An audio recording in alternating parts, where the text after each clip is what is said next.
Hola, bienvenidos a este estudio de la lección número 11 de el cuatrimestre número 4 de este 2024. Estamos muy contentos de que haya venido a estudiar con nosotros esta lección. Padre, el Hijo y el Espíritu. Estamos contentos acá en Búnker Divino de que nos acompañe en esta lección. Mi nombre es Manuel Paulino, les doy la bienvenida a este estudio y tenemos todo lo que necesitamos para gozarnos en la palabra de Dios. Esta es una de las secciones que más me encanta del libro de Juan porque habla acerca de los preparativos finales que Jesús hizo antes de irse de esta tierra, precisamente antes de morir. Él tuvo capítulos 13, 14, 15, 16, 17 de Juan, unos preparativos para sus discípulos, para prepararlos no solo para su ida, sino para su encuentro con la realidad que ellos no habían entendido. Él había intentado decir muchas veces lo que iba a pasar, pero ellos no habían entendido. Así que esta sección, ya estamos acabando este trimestre, y esta sección se trata de parte de esos preparativos que el Señor hizo antes no solo de irse de la tierra para tomar esas nuevas funciones en el cielo, sino de cómo los preparó a ellos para enfrentar la prueba máxima que ellos iban a enfrentar, donde sus sueños iban a ser crucificados, donde sus expectativas iban a quedar olvidadas. Vamos a orar para que podamos estudiar con el Espíritu Santo esta lección. Padre, gracias te damos por este privilegio que nos das, porque nos permites estudiar tu palabra, porque nos permites tener tu palabra. Te pedimos que tu Espíritu Santo nos guíe a través de la misma y podamos entender, podamos comprender y podamos poner en práctica lo que aprendamos. Gracias por oírnos, en el nombre de Jesús. Amén. Esta lección tiene algo peculiar. El Padre, el Hijo y el Espíritu, y nos dice el versículo de memoria, Juan 14, 26, pero el Consolador, el Espíritu Santo, a quien el Padre enviará en mi nombre, Él les enseñará todas las cosas y les recordará todo lo que les he dicho. Juan 14, 26. Para que podamos tomar la lección y podamos arrancar de este punto de partida, la lección de esta semana trata acerca del Dios Trino, uno de los misterios del Evangelio, y de cómo Jesús, la segunda persona de la deidad, está interconectada con los dos integrantes.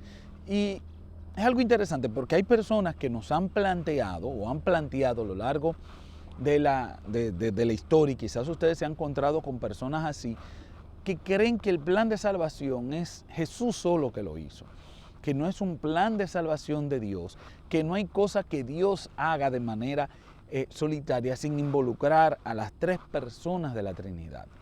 Como no entendemos a plenitud cómo se interconectan, cómo funcionan tres personas totalmente diferentes, pero a la misma, que tienen el mismo sentido de ser llamado Dios uno, como dice la Shemá de los israelitas, Jehová Dios uno es.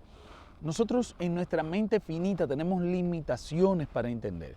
En otros momentos hemos tocado este punto y cabe la pena recalcarlo nuevamente. Si nosotros pudiéramos entender a Dios, entonces o tuviéramos una mente infinita o Dios fuera finito.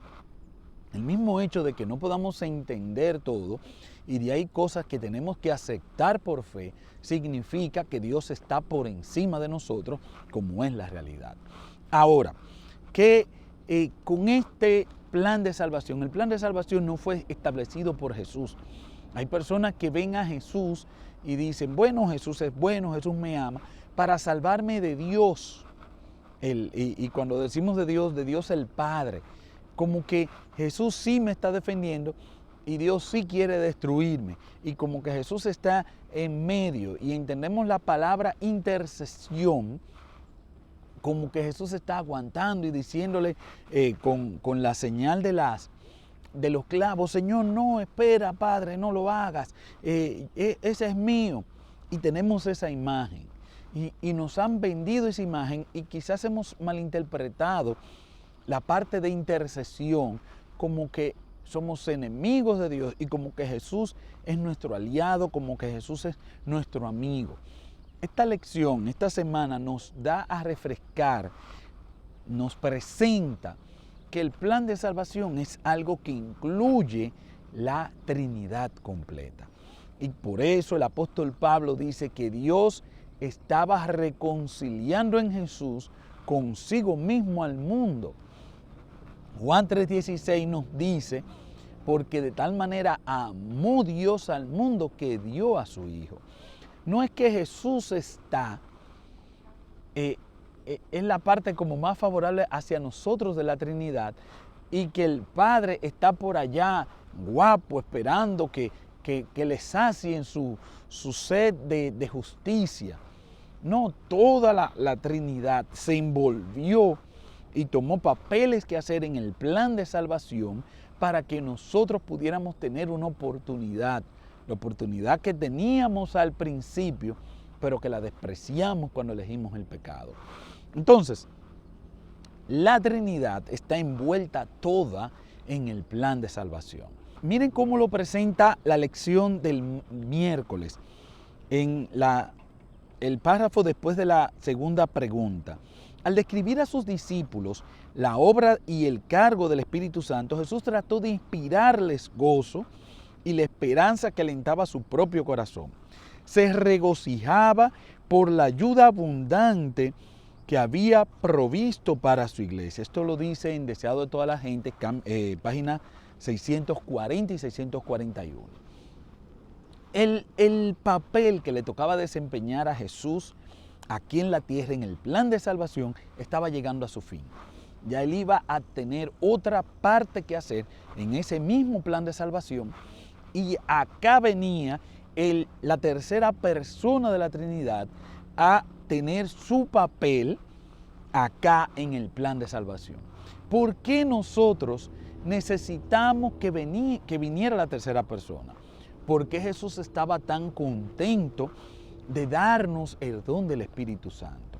¿Por qué es necesario para nosotros ahora entender cuál es el papel del Espíritu Santo y cómo esto nos ayuda a nosotros poder acceder a ese camino, verdad y vida que nos ha ido presentando la lección?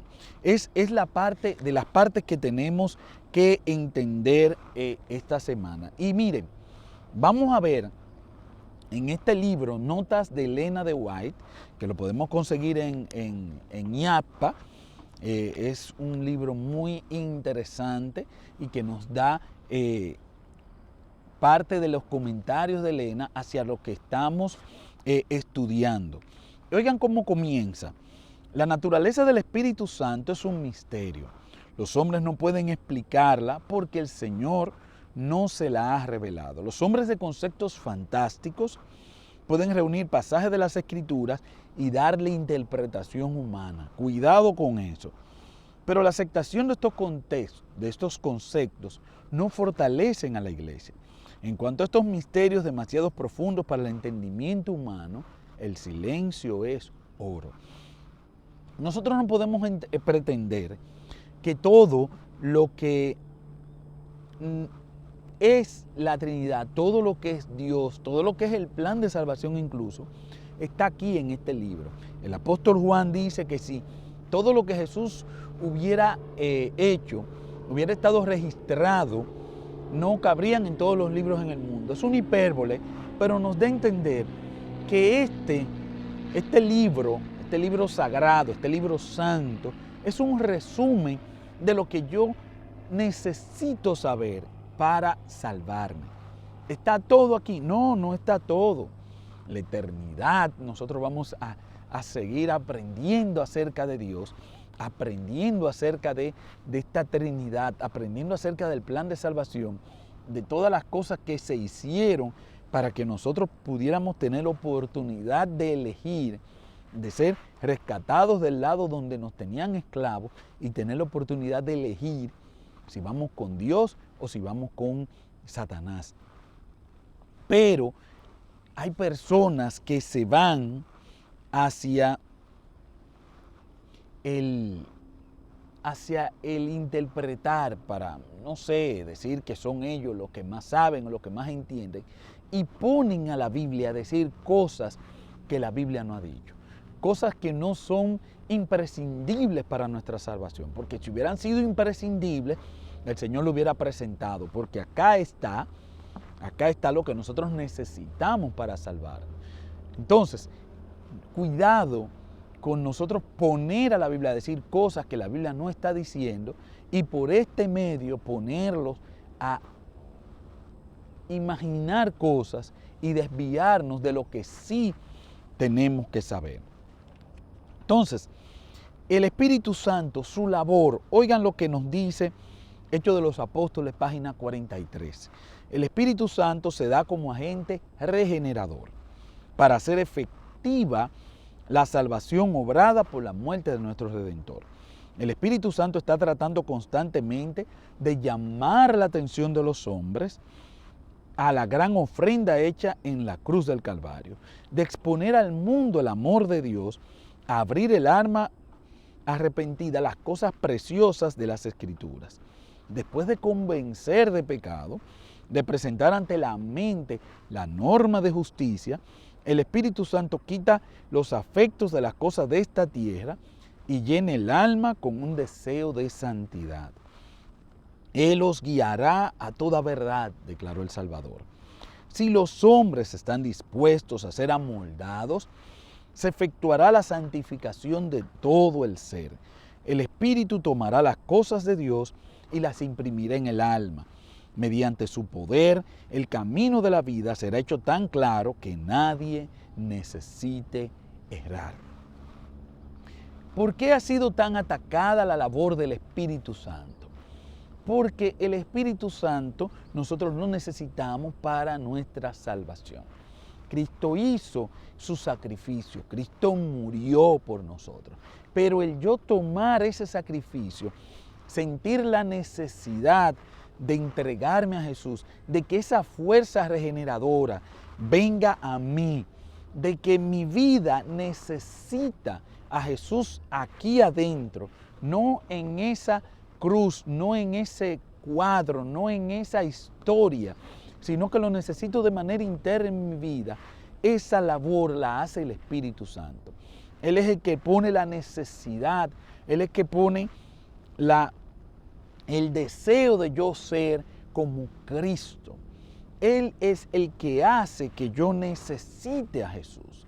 Entonces, cuando yo hago así que necesito a Jesús, le digo, Señor, ven aquí donde mí, lléname, yo solo no puedo, haz tú la labor. Entonces, Él viene y entra en nosotros y lleva a Jesús dentro de mí y, por decirlo de alguna manera un poco más física, me conecta con el sacrificio de Jesús, me imputa la justicia que ya Cristo consiguió por mí en la cruz y me imparte la parte que me corresponde ahora, que es la parte de santificación.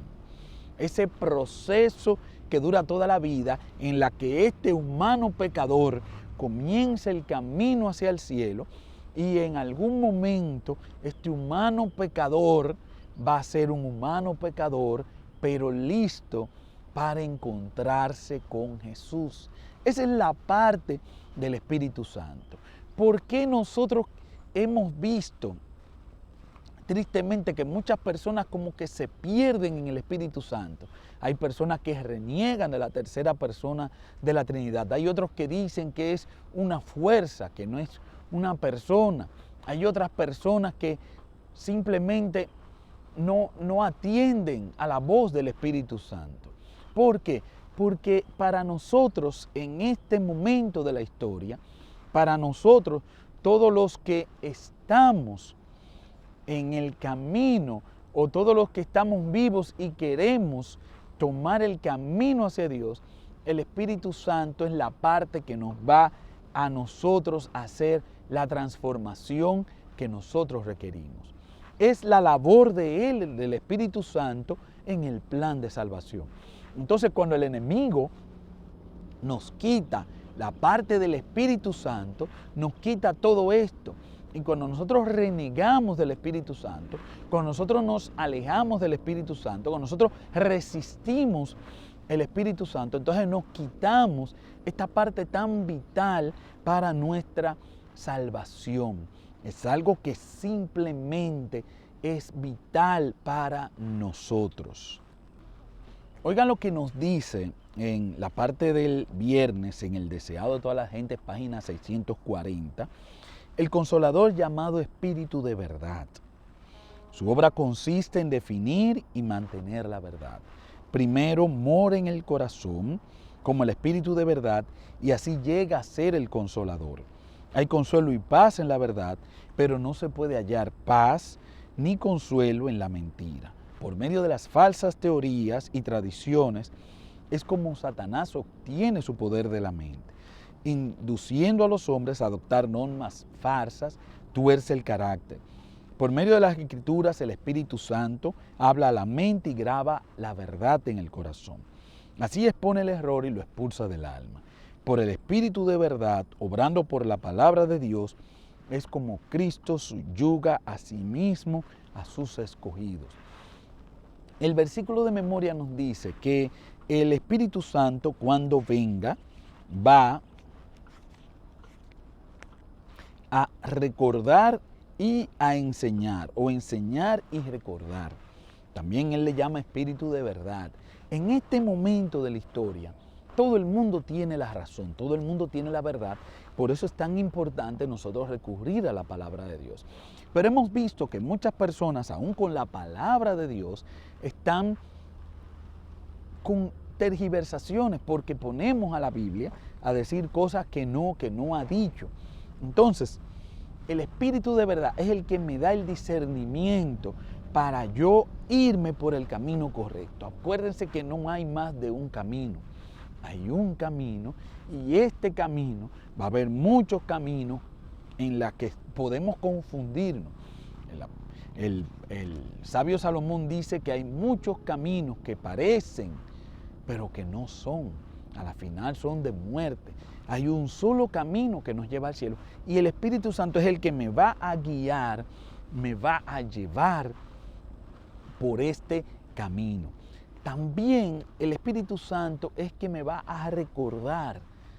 Y esto era muy importante tanto en el caso de los apóstoles como en el caso de nosotros. En el caso de los apóstoles, recuerden que ellos ni siquiera sabían todo lo que Jesús les estaba diciendo. Ellos tenían una veda.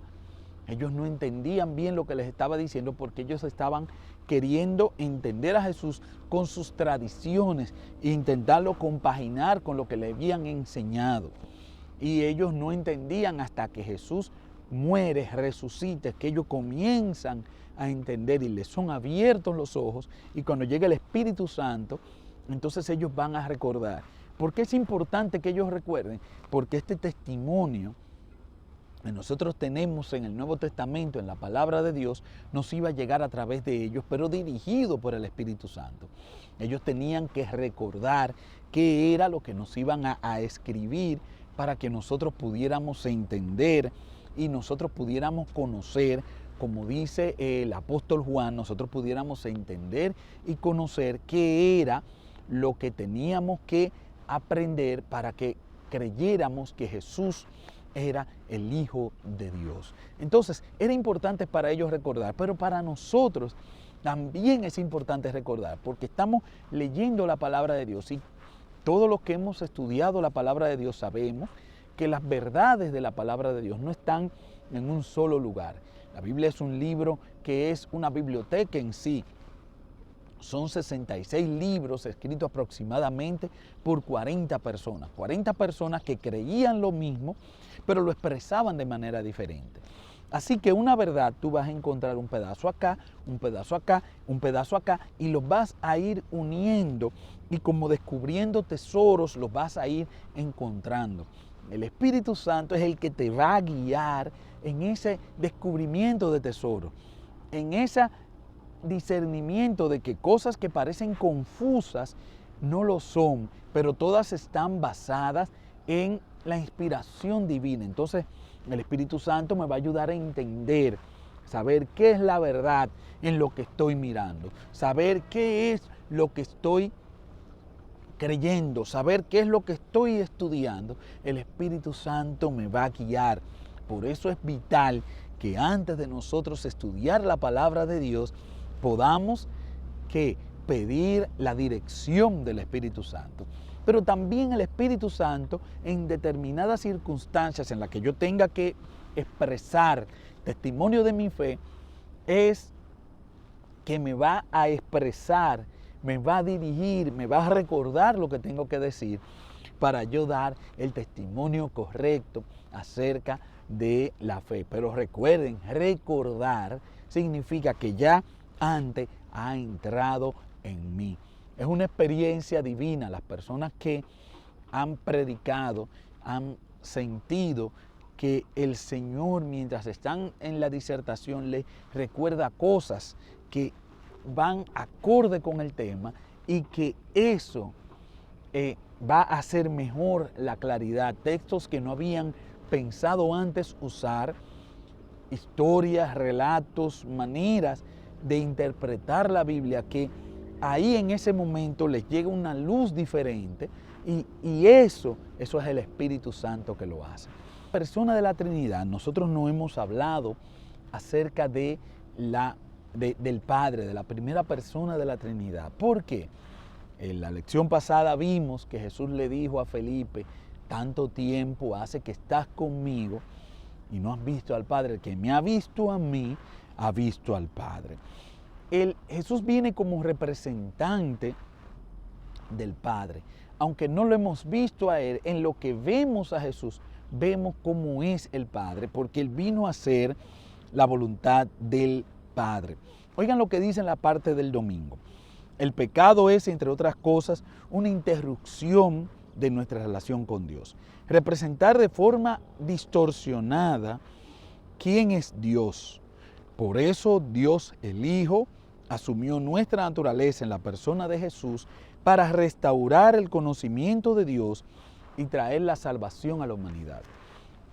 Estoy plenamente convencido y creo que este es el desafío de nosotros como personas que hemos conocido vislumbres del amor de Dios, es que las personas en su mayoría están confundidas de quién es Dios.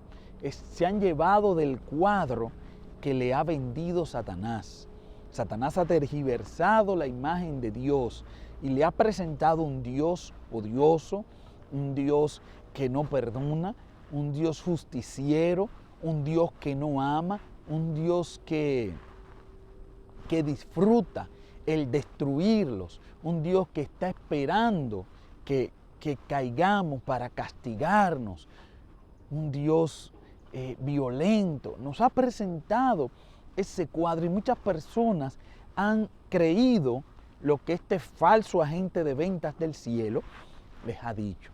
Y para mí, nosotros lo que tenemos que hacer es presentarle quién es Dios. ¿Quién es Dios de verdad? ¿Quién ha sido Dios para ti? ¿Cómo Dios ha trabajado en tu vida? ¿Qué Dios ha hecho por ti? Ese Dios perdonador, ese Dios que ama, ese Dios que da, ese Dios que quiere que tú seas cada vez mejor persona, que te acerques a Él. Entonces, Jesús vino al mundo para que nosotros como humanos sepamos la realidad de quién es Dios. Teníamos una tergiversación, había mandado su palabra, como dice en Hebreos capítulo 1, versículo 1 al 3, pero vino en la persona de Jesucristo como la mayor revelación.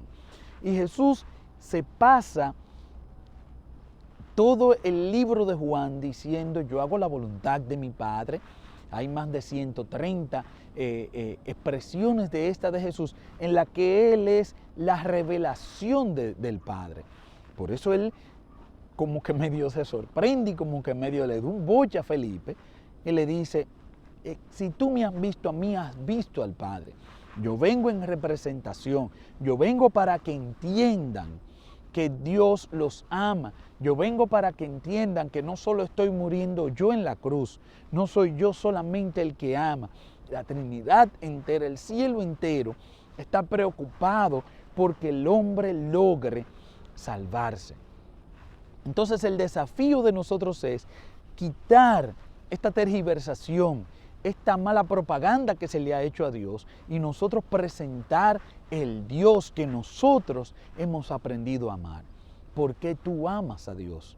¿Por qué yo amo a Dios? ¿Qué Dios ha hecho en mi vida que yo he decidido amarlo? Que yo he decidido que no importa lo que esté pasando, yo voy a seguir de parte de Dios. ¿Por qué yo le creo a Dios a pesar de que las circunstancias a veces sean adversas? Esa es la parte que yo tengo que presentar, esa es la parte que yo tengo que comunicar al mundo para que el mundo también entienda que Jesús, que Dios, que el Espíritu Santo está interesado en su salvación. Gracias por estudiar con nosotros esta lección número 11. Gracias por estar aquí con Búnker Divino y dejamos esta pregunta del viernes, la número 1 del viernes. La verdad, la vida eterna consiste en conocer a Dios. ¿Qué significa conocer a Dios? A diferencia del mero conocimiento de ciertos hechos acerca de Él. Es decir, ¿qué es poderoso o amoroso o un Dios de justicia? Si alguien te pregunta, ¿qué responderías si conoces a Dios? ¿Qué lugar ocupa Jesús en tu respuesta? Quiera Dios que nosotros seamos parte de ese equipo de personas que están dándole la propaganda correcta a Dios.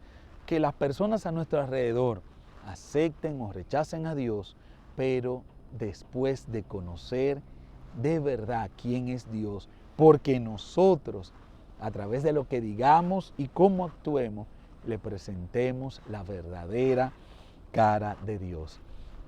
Gracias por acompañarnos en Búnker Divino, en este estudio de la lección. Mi nombre es Manuel Paulino, feliz de compartir este momento con ustedes. Multiplica este video, queremos que este ministerio siga creciendo, que llegue cada vez a más personas, porque queremos que todos nos refugiemos en la palabra de Dios. Dios te bendiga. Gracias por estar con nosotros.